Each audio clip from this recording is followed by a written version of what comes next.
Mummy मैं ये बोल रहा था, ये देखना। बहू ये तूने कैसे कपड़े पहने हैं?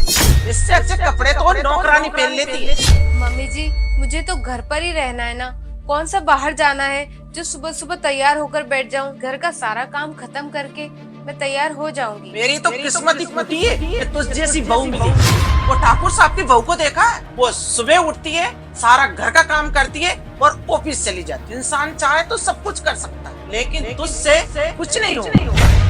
और बेटा तू मुझसे कुछ बोल रहा था ना? वो मम्मी मैं ये बोल रहा था कि ऑफिस से आने में आज मैं लेट हो जाऊंगा, तो आप और नेहा जल्दी खाना खा लेना, मेरा वेट मत करना। क्यों बेटा, कोई मीटिंग है क्या? नहीं मम्मी, इस महीने में एक्स्ट्रा टाइम ड्यूटी करूंगा क्योंकि सैलरी से घर के खर्चे नहीं हो पा रहे हैं। जरा देख इसको, मेरा बेटा दिन भर मेहनत करता है और तू पढ़ी लिखी होकर भी दिन भर आराम करती। तू नौकरी करती तो तेरे पति की मदद ही हो जाती। मम्मी जी, शादी के बाद तो मैंने आपसे पूछा था जॉब करने के लिए, पर आपने ही मना कर दिया था। देख ले बेटा, ये तो मेरा मुंह पे ही झूठ बोल रही है। मैंने तुझसे कब मना करा था कि तू नौकरी मत कर? मैंने तो इतना ही बोला था कि इस घर में तू नहीं आई है तो पहले घर को ही समझ ले। पर मुझे क्या पता था कि तुझे इस घर में आराम करने की आदत पड़ जाएगी। 6 साल होगा तेरी शादी को, बस तूने आराम ही किया है। मम्मी जी, अगर आपको ऐसा लगता है कि मेरे जॉब ज्वाइन करने से सब कुछ ठीक हो जाएगा और इनको हेल्प हो जाएगी तो ठीक है, मैं जॉब ज्वाइन कर लूंगी। क्या कर सकते हैं यार मम्मी। नेहा कहाँ पे रह गई थी तुम? कब से वेट कर रहे हैं हम तुम्हारा, खाना भी नहीं बना आज। वो ऑफिस में ज्यादा काम था इसलिए मैं लेट हो गई। ये रोज तू काम का बहाना बनाती ना, हम सब समझते हैं, हमें पागल मत समझना। मम्मी छोड़ो ना, वैसे ही वो थक के आ रही है ऑफिस से। क्यों छोड़ू मैं? ये कौन सा फाड़ तोड़ के आई? इसका तो रोज का काम होगा लेट आने का। मम्मी जी, आप क्या कहना चाहती हैं? मैं कुछ समझी नहीं। मेरी बात तुझे कहाँ समझ आएगी? तुझे तो बाहर की हवा लग गई ना। एक तो रोज ऑफिस का बहाना करके निकल जाती है और ऊपर से लेट भी आती है, और अब लाज शर्म तो कुछ बची नहीं है और घर की पूरी इज्जत मिट्टी में मिला। मम्मी जी, ऐसा क्यों बोल रही हैं आप? वो तो मीटिंग थी इसलिए मैं लेट हो गई, और ऑफिस तो मेरा है नहीं ना।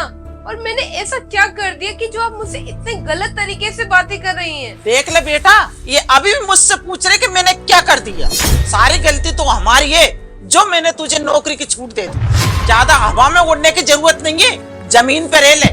मम्मी जी, ऐसा क्या कर दिया मैंने जो आप मुझे ये बोल रही हैं कि मैं हवा में उड़ रही हूँ? नेहा छोड़ो ना यार इन सब बातों को, जाने दो। आप हमेशा मुझे यही समझाते हो, छोड़ो जाने दो, और हमेशा मैं जाने ही तो देती हूँ। और मम्मी जी मुझे हर बात में गलत बोलती है। आज मुझे पता तो चले कि ऐसी कौन सी छूट मिली है मुझे कि जिसका मैं फायदा उठाती हूँ। हर बात में तो मुझे ही सुनना पड़ती है। जब मैं घर में रहती थी तो मम्मी जी बोलती थी जॉब किया करो, और आज जब मैं जॉब करने लगी हूँ तो आपके ताने बदल गए, पर आपका व्यवहार वही का वही रह गया है। मम्मी जी, मैं कोई शौक के लिए नौकरी नहीं कर रही हूँ, मैं नौकरी इसलिए कर रही हूँ ताकि इनको थोड़ी सी मदद हो जाए, घर के खर्चों में सपोर्ट हो जाए और सब कुछ और अच्छा हो जाए।